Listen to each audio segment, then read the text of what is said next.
إن الحمد لله نحمده ونستعينه ونستغفره ونعوذ بالله من شرور أنفسنا ومن سيئات أعمالنا من يهده الله فلا مضل له ومن يضلل فلا هادي له وأشهد أن لا إله إلا الله وحده لا شريك له وأشهد أن محمدا عبده ورسوله اللهم صل على محمد وعلى آل محمد كما صليت على إبراهيم وعلى آل إبراهيم إنك حميد مجيد اللهم بارك على محمد وعلى آل محمد كما باركت على إبراهيم وعلى آل إبراهيم إنك حميد مجيد اللهم انفعنا بما علمتنا وعلمنا ما ينفعنا وزدنا علما الحمد لله على كل حال ونعوذ بالله من حال أهل النار أما بعد فإن خير الحديث كتاب الله وخير الهدي هدي محمد صلى الله عليه وسلم وشر الأمور محدثاتها وكل محدثة بدعة وكل بدعة ضلالة وكل ضلالة في النار وبعد فأعوذ بالله من الشيطان الرجيم بسم الله الرحمن الرحيم حتى إذا أتوا على واد النمل قالت نملة يا أيها النمل ادخلوا مساكنكم لا يحطمنكم سليمان وجنوده وهم لا يشعرون. اللہ تعالی نے انسان کی ہدایت و رہنمائی کے لیے قرآن پاک میں مختلف قصص و واقعات بیان فرمائے ہیں اور پھر اسے دعوت غور و فکر دی ہے، تب تدبر و تفکر کا حکم دیا ہے، جیسے کہ فرمایا فاعتبروا یا اولي الابصار، ہے وہ لوگوں جنہیں اللہ تعالیٰ نے بصارت عطا فرمائی ہے، عبرت حاصل کرو. اور فرمایا لقد كان في قصصهم عبرة لأولي الألباب ما كان حديثا يفترى، ان کے واقعات میں نصیحتیں ہیں دانشمند لوگوں کے لیے، یہ کوئی من گھڑت باتیں نہیں ہیں. اور پھر ذرا سی سرچرش کے انداز میں فرمایا افلا يتدبرون القرآن ام على قلوب اقفالها، کیا ہو گیا ہے کہ قرآن پاک پر غور و فکر نہیں کرتے، کیا ان کے دلوں پر تالے پڑ چکے ہیں. تو وہ واقعات جو اللہ تعالیٰ نے بیان فرمائی ہیں محض بنی نوع انسان کے واقعات ہی نہیں ہیں، بلکہ دیگر مخلوقات کے واقعات بھی ہیں، نباتات کے ہیں، جمادات کے ہیں، پرند اور چرند کے ہیں، حیوانات کے واقعات ہیں، کھیتوں اور باغات کے واقعات بیان ہوئے ہیں، پہاڑوں اور پتھروں کی مثالیں اور تشبیہیں بیان فرمائی گئی ہیں. گائے کے نام پر ایک پوری سورت ہے، سورۃ البقرہ. کتے اور گدھے کا ذکر ہے، گندگی پر بیٹھنے والی مکھی کا ذکر ہے، اور پھولوں کا رس چوسنے والی مکھی کا بھی تذکرہ ہے. چوپایوں کا ذکر کرتے ہوئے فرمایا وَإِنَّ لَكُمْ فِي الْأَنْعَامِ لَعِبْرَةً، چوپایوں میں تمہارے لیے نصیحت و عبرت ہے. تو انہی مخلوقات میں سے مخلوقات کی ایک قسم ہے حشرات الارض، یعنی کیڑے مکوڑے. اور کیڑے مکوڑوں کی نسل میں سے ایک مخلوق، چھوٹی سی مخلوق ہے چیونٹی. چیونٹی کا بھی ذکر فرمایا ہے، جسے نملہ کہتے ہیں، اور نملہ کی جمع النمل ہے. قرآن پاک میں اس نام سے یہ سورت ہے، سورۃ النمل. آج کی گفتگو میں ہم چیونٹی کا انشاءاللہ ذکر کریں گے.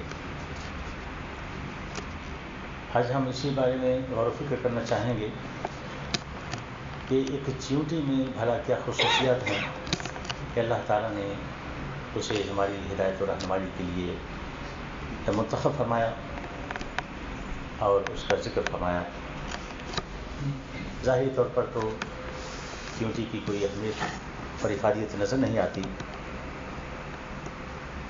کہ ہم میں سے اگر کسی کے گھر میں چیونٹیاں آ جائیں تو آدمی جلد از جلد ان سے جان چھڑانے کی کوشش کرتا ہے، مگر اللہ تعالیٰ نے یقیناً کوئی چیز بیکار نہیں بنائی، بے فائدہ نہیں بنائی،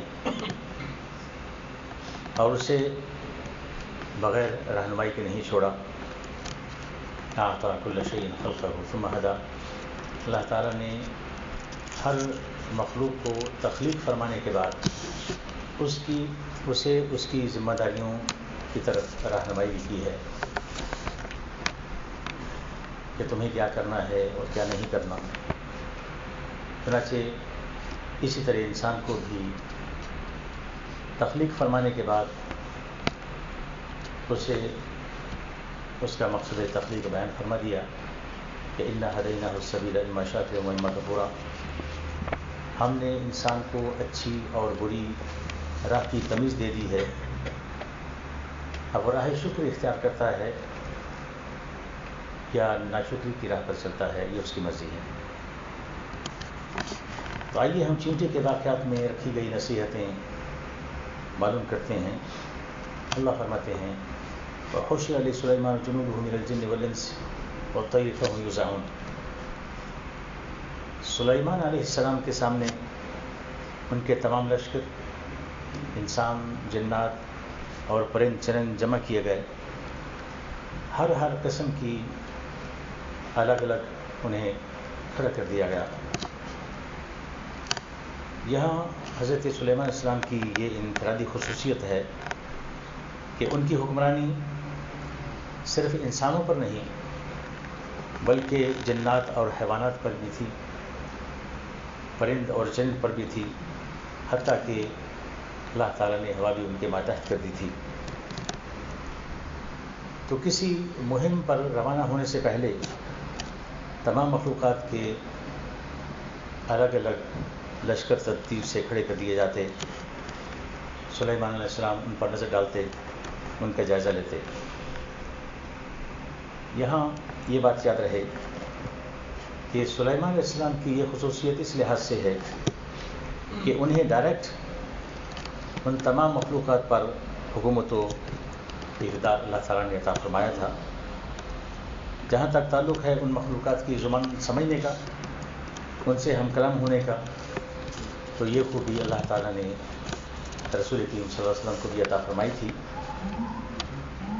آپ صلی اللہ علیہ وسلم جانوروں کی شکایت سنتے، ان سے سمجھتے، پتھر بھی آپ صلی اللہ علیہ وسلم کو سلام کیا کرتے تھے۔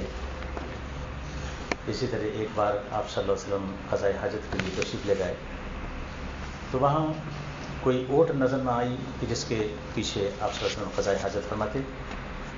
ایک جگہ دو درخت نظر آئے، آپ صلی اللہ علیہ وسلم کے قریب گئے، انہیں پکڑ کر فرمایا کہ جھک جا اللہ کے حکم سے۔ وہ جھک گئے اور پھر اس کے بعد فرمایا کہ مل جاؤ، اور وہ مل گئے۔ آپ صلی اللہ علیہ وسلم چنانچہ وہاں ان درختوں کی اوٹ میں بیٹھ کر آپ صلی اللہ علیہ وسلم نے قضائے حاجت کی۔ اسی طرح آپ صلی اللہ علیہ وسلم کے معجزات کے متعدد واقعات ہیں، سیرت کی کتابوں میں موجود ہیں، اور جیسا کہ کسی نے کہا ہے کہ آنچ خوباں ہما دارن تو تنہا داری، کہ جتنے انبیاء علیہ السلام میں جتنی خوبیاں تھیں، جتنے معجزات تھے، اللہ تعالیٰ نے آپ صلی اللہ علیہ وسلم کی ذات میں وہ ساری جمع کر دی۔ تو سلیمان علیہ السلام اپنے تمام لشکروں سمیت سفر پر روانہ ہوئے، حتیٰ اذا اتوا علی واد النمل، یہاں تک کہ جب وہ چیونٹیوں کی ایک وادی کے پاس تشریف لائے، قالت نملة یا ایھا النمل ادخلوا مساکنکم لا یحطمنکم سلیمان وجنودہ وهم لا یشعرون۔ تو وہاں دیکھا کہ ایک چیونٹی اپنی قوم سے مخاطب ہو کے کہہ رہی ہے کہ اے چیونٹیوں، اپنا بچاؤ کر لو، ایسا نہ ہو کہ سلیمان علیہ السلام اور ان کا لشکر انجانے میں تمہیں وہ پاؤں تلے رون ڈالے۔ یہاں وادی کی نسبت چیونٹی کی طرف کی کہ چیونٹیوں کی وادی، اس کا مطلب یہ ہے کہ اس علاقے میں کثرت سے چیونٹیاں رہتی ہوں گی، اس لیے اس وادی کی نسبت ہی چیونٹیوں کی طرف کر دی. جیسا کہ جس علاقے میں جو لوگ زیادہ رہتے ہوں یا پہلے سے آباد ہوں تو انہی کے نام سے وہ وادی کا نام رکھا جاتا ہے اس قبیلے کی طرف. تو سلیمان علیہ السلام جب چیونٹیوں کی وادی پر پہنچے تو ایک چیونٹی کی یہ آواز سن کر کہ جو اپنی قوم سے کہہ رہی تھی، فتبسم ضاحكا من قولها، سلیمان علیہ السلام اس کی بات سن کر ہنس کر مسکرا دیا، اور پھر اس کے بعد اس نعمت پر اللہ کا شکر ادا کرنے لگے کہ جو اللہ تعالیٰ نے انہیں یہ نعمت عطا فرمائی ہے کہ جانوروں کی، پرندوں کی، دوسری مخلوقات کی زبان سمجھتے ہیں، انہیں سنتے ہیں. چونٹی کے حوالے سے صرف بات کرتے ہیں کہ چیونٹی کے منہ سے وہ نکلا ہوا ایک لفظ اور ایک جملہ ہمارے لیے کیا پیغام لاتا ہے اور اس میں ہمارے لیے کیا نصیحت ہے. چیونٹی کی اس بات میں کہ وہ دوسری چیونٹیوں سے مخاطب ہو کر کہہ رہی ہے، چیونٹی کی اس خوبی کی طرف اشارہ ہے کہ وہ اپنی قوم کی کس قدر ہمدرد اور خیرخواہ ہے. یہاں نملہ کا لفظ نکرہ کے طور پر استعمال ہوا ہے، جس کا مطلب ہے کہ وہ یہاں کسی خاص چیونٹی کا ذکر نہیں ہو رہا، جیسے کسی ایسی چیونٹی کا ذکر ہو رہا ہو کہ جس کی وہ ذمہ داری تھی، بلکہ عام چیونٹی، جس کا مطلب یہ ہے کہ چیونٹیوں کی جو قوم ہے اس کا ہر فرد اپنی قوم کے لیے ہمدرد اور خیرخواہ ہے. کتنی عظیم تھی وہ چیونٹی جو اپنے سینے میں قوم کا درد لیے ہوئے تھی. چنانچہ اس نے اپنی قوم کی ذمہ داری اس کو بچانا اور سمجھی اور اس کو محسوس کیا. اگر وہ خود غرض ہوتی تو چپکے سے اپنی جان بچانے کی فکر کرتی، کہیں جا کے پناہ لے لیتی، لیکن وہ چیونٹی جو کہنے کو ہو تو وہ محض ایک چیونٹی تھی، مگر اپنے کردار میں وہ کتنے ہی نسل انسانی کے لیڈروں اور حکمرانوں سے ہزار درجہ بہتر تھی. اور صرف لیڈر ہی نہیں بلکہ ہم میں سے کتنے ہیں جو چیونٹی کی اس عظمت کے سامنے اپنے سر میں گھو پاتے ہیں.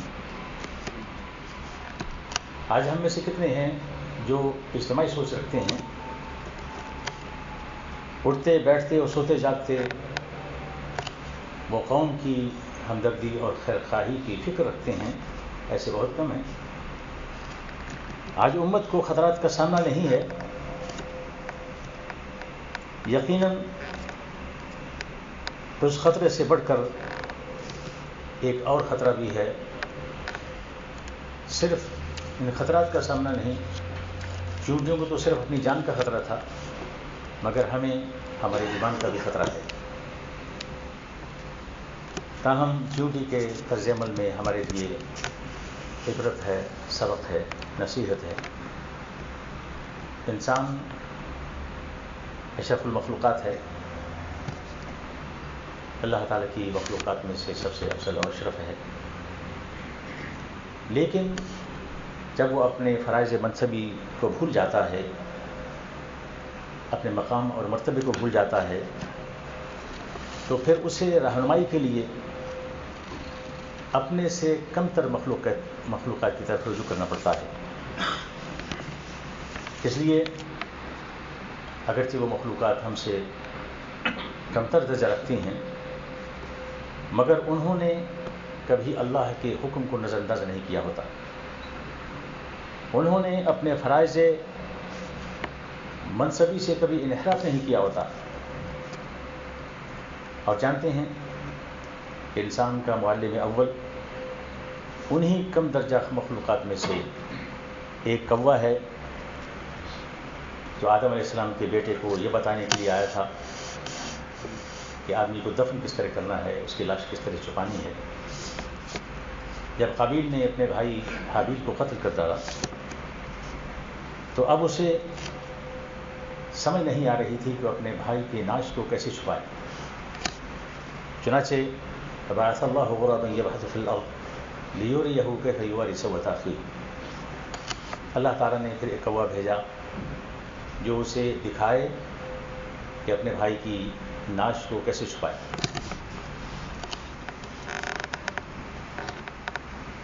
قال یا ویلتى اعجزت ان اكون مثل هذا الغراب فاواری سوءۃ اخی فاصبح من النادمین. وہ کوے کو دیکھ کر کہ وہ زمین کھود رہا ہے وہ تعجب سے کہنے لگا کہ کیا کتنے افسوس کی بات ہے کہ میں اس کوے کی طرح بھی نہ ہو سکا کہ اپنے بھائی کی لاش کو چھپا سکوں. مجھے اتنا بھی علم نہیں ہے. چنانچہ وہ بہت پشیمان و شرمندہ ہوا. تو بات ہو رہی تھی کہ چیونٹیوں کا معاشرہ ایک ایسا معاشرہ ہے کہ اس کا ہر فرد ایک ذمہ دار فرد ہے. ہماری طرح نہیں کہ ہمارے معاشرے کا ہر فرد دوسروں کو ذمہ دار سمجھتا ہے, دوسروں پر تنقید کرتا ہے کہ صدر نے کیا کیا, وزیر اعظم نے کیا, فروج نے کیا کیا, علماء نے کیا کیا, مگر خود کو بھول جاتا ہے کہ خود اس نے کیا کیا. معاشرے کا ایک فرد ہونے کی حیثیت سے یقیناً ہر انسان کی بھی بہت سی ذمہ داریاں ہیں. سب سے پہلے تو یہ دیکھنا ہے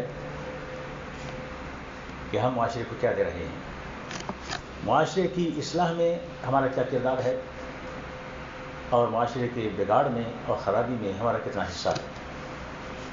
یہ کیسے پتہ چلے گا؟ اس کی بہت سی مثالیں ہیں, لیکن اگر یہ صرف اتنا ہی دیکھ لیں کہ معاشرے کی خرابی میں ڈائریکٹ ہمارا کتنا حصہ ہے, تو اس طرح دیکھ لیں کہ ہم نے اپنی اولادوں کی کیا تربیت کی ہے.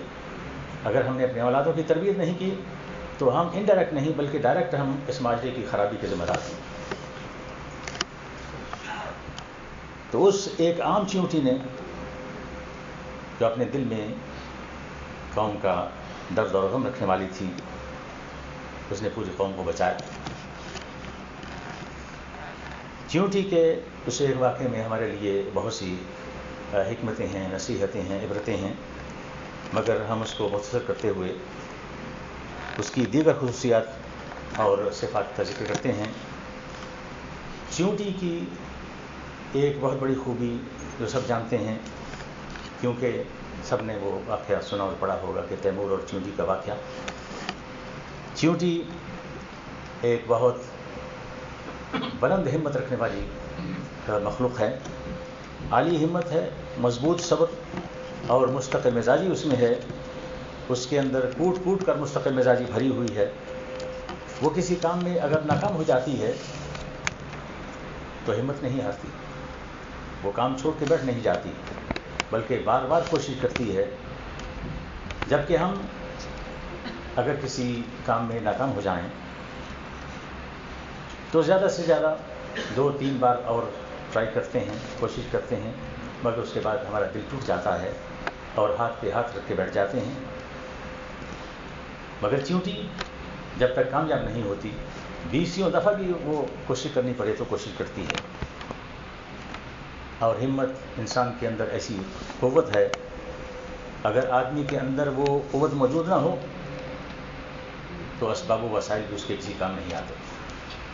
مثال کے طور پر اگر 2 آدمی ایک دوسرے کے مقابل آ جائیں, ایک آدمی نہتتا ہو اور دوسرے کے پاس تلوار ہو, اور وہ آدمی مضبوط جسم والا بھی ہو, طاقتور بھی ہو, لیکن اگر اس کے اندر ہمت نہ ہوگی تو نہ اس کا جسم اور اس کی طاقت کام آئے گی, نہ اس کی تلوار کام آئے گی, بلکہ اس کا ہاتھ کانپنے لگے گا. تو اللہ کے فضل کے بعد ہمت آدمی کا سب سے بڑا سرمایہ ہے. قوت ایمانی سے یہ ہمت پیدا ہوتی ہے.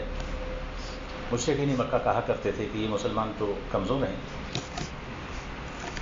اور سائنس نے آج یہ ثابت کر دیا ہے کہ جتنی اپنے مقصد میں سیریس اور اپنے لگن میں مگن چیونٹی ہے, اتنی کوئی اور مخلوق نہیں ہے. اور علماء نے اپنے تجربات اور مشاہدات سے یہ ثابت کیا ہے کہ چیونٹی آپ کو کہیں راستے میں آرام کرتی ہوئی، لیٹی ہوئی، سوئی ہوئی نظر نہیں آئے گی. جو آتی ہوئی نظر آئے گی، جاتی ہوئی نظر آئے گی، مگر کہیں بیٹھی ہوئی نظر نہیں آئے گی. چیونٹی میں حیران کن حد تک خصوصیات پائی جاتی ہیں جن کی تفصیل تو نہیں بیان کر سکتے، البتہ صرف 2-1 باتیں اس حوالے سے ذکر کرتے ہیں. ایک تو یہ کہ چیونٹی اپنے وزن سے زیادہ وزن اٹھا سکتی ہے، اور صرف یہ نہیں ہے کہ اپنے وزن سے تھوڑا سا زیادہ وزن اٹھا سکتی ہے، بلکہ اپنے جسم سے 10 گنا زیادہ وزن اٹھا سکتی ہے. اور یہ بہت حیران کن اس میں یہ خوبی ہے. اور پھر وزن اٹھا کر بھی یہ نہیں کہ کوئی تھوڑا سا سفر کرتی ہے، ایک بہت ہی لمبا سفر کرتی ہے، حتیٰ کہ دیکھنے والے انسان کو بھی ترس آ جاتا ہے. اور اگر اسے معلوم ہو کہ اس نے کہاں جانا ہے تو وہ اٹھا کر اسے باہر رکھ دے. تو ایک تو اپنے جسم کے وزن سے 10 گنا زیادہ وزن اٹھا سکتی ہے، اور دوسرے کہ ایک بہت لمبا سفر کرتی ہے. اپنے مقصد کے ساتھ مخلص ہونا اور اس میں محو ہو جانا، انسانوں میں بھی اگرچہ یہ خوبی پائی جاتی ہے، مگر بہت کم لوگ ہیں، بالخصوص دین کے حوالے سے اور بالخصوص اس دور میں. تاہم ایسے لوگ اب بھی موجود ہیں جن کی محنت اور جن کی لگن مثالی ہے. اس دور کے ایک بہت بڑے عالم تھے، ان کا انٹرویو پڑھ رہا تھا کہ انٹرویو کرنے والے نے پوچھا کہ آپ نے علم کیسے حاصل کیا طالب علمی کے دور میں؟ تو فرمانے لگے کہ فجر سے لے کر ظہر تک ہم مسلسل استاد صاحب سے علم حاصل کرتے تھے. درمیان میں تھوڑی دیر ناشتے کے لیے وقفہ ہوتا، اس کے بعد پھر چاشت کی نماز پڑھتے، پھر عصر سے لے کر عشاء تک پھر دوبارہ مسلسل علم حاصل کرتے. تو سائل نے سوچا کہ شاید ظہر سے عصر تک آرام کرتے ہوں گے اور پھر عشاء کے بعد خوب سوتے ہوں گے.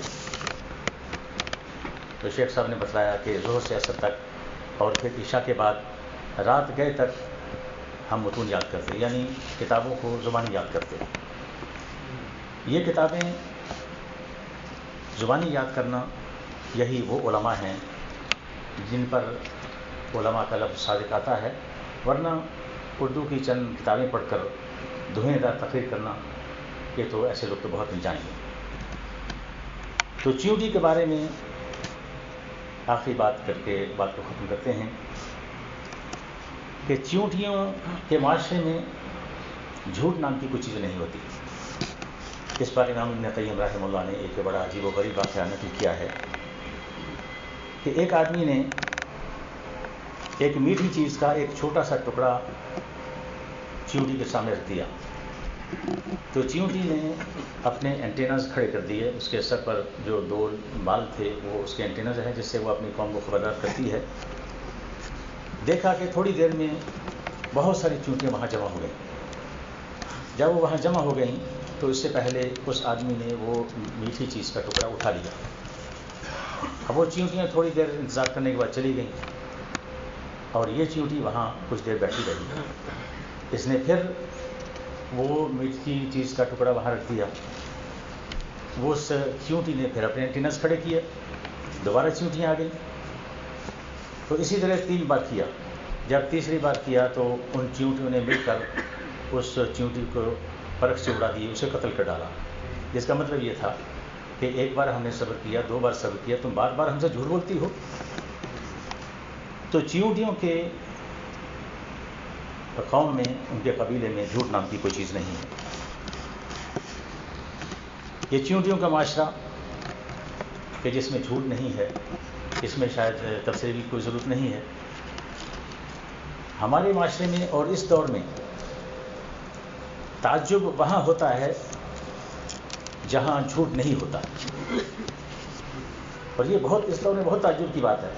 ویسے بھی تقریباً یہ وہ دور ہے جس کے بارے میں حدیث میں آیا ہے آپ صلی اللہ علیہ وسلم کہ ایک دور آئے گا جب ایماندار آدمی کے بارے میں یہ کہا جائے گا کہ فلاں ایک بستی میں ایک آدمی ایماندار رہتا ہے. تو ایمانداری اور سچائی اس قدر ناپید ہے کہ ہمارے معاشرے میں کہیں نظر نہیں آتی. اگر ہیں تو آپ یقیناً انگلیوں پہ گن سکتے ہیں. آپ اپنے اپنے جاننے والے لوگوں میں، دوستوں احباب میں، رشتہ داروں میں یقیناً ایسے بہت کم لوگ جانتے ہوں گے جو سچ بولتے ہیں اور ایمانداری دکھاتے ہیں. تو بس دعا ہے کہ اللہ تعالیٰ ہمیں ان واقعات سے نصیحت حاصل کرنے کی توفیق عطا فرمائے. کہ اللہ تعالیٰ قرآن پاک میں کوئی غیر ضروری بات نقل نہیں کرتے. جو چیونٹیوں کا ذکر ہے، جانوروں کا ذکر ہے، تو یہ نصیحت کے لیے، عبرت کے لیے ہے اور ہماری ہدایت و رہنمائی کے لیے ہے. اللہ تعالیٰ ہمیں سمجھنے اور عمل کی توفیق عطا فرمائے. واخر دعوانا الحمد للہ رب العالمین.